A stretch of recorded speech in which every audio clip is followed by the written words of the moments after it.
আসসালামু আলাইকুম। ডাল রান্না করব, মসুরের ডাল রান্না করব।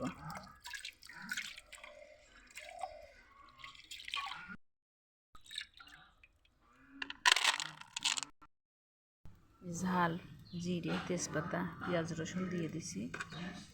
এবারে যে ডাল দিয়ে দেবো, ডাল দিয়ে দেবো আমি চুলে রাখিছি, সেচে তেলে দেবো। এভাবে পাটার উপরে সেচে ডাল তেলে দিলে খুব স্বাদ হয়।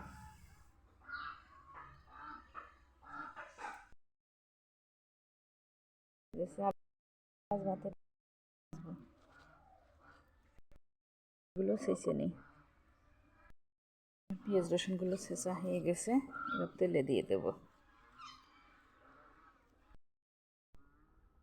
এত সুন্দর একটা বাসনা বেরো, এভাবে রান্না করলে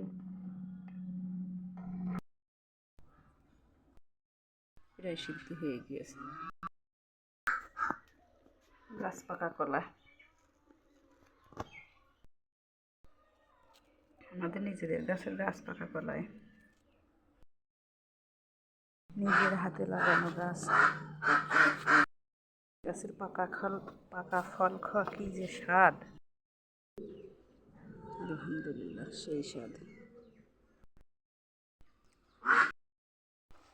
লবণ হলুদ দিয়ে দিস, তেলে দিয়ে দেবো।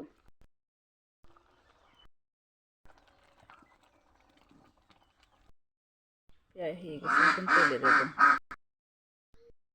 ভাতের মধ্যে থেকে আলুগুলো খুঁজে খুঁজে বের করবো। এই যে একটা পাইছি। সিদ্ধ করা ধানের চালের ভাত যে কি সুন্দর হয়! চালের ভাত, মাশাআল্লাহ, আলহামদুলিল্লাহ, আলহামদুলিল্লাহ। আর ভাতের ভিতরে সিদ্ধ ভর্তা আলু, খুব স্বাদ হয়।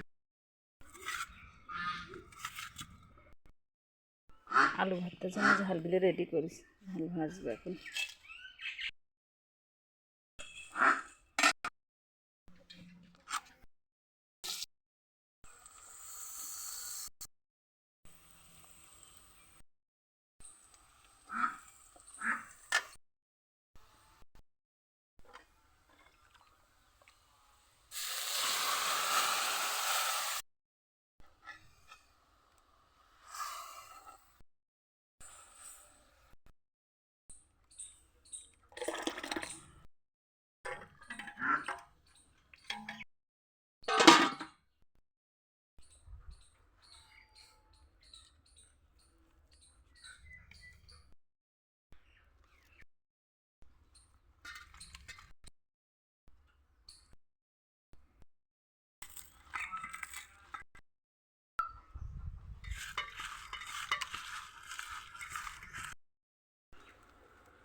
শাশুড়ি মা এক বাটি ঘুটা দিয়ে কচু ঘুটা, তেঁতুল দিয়ে ঘুটা।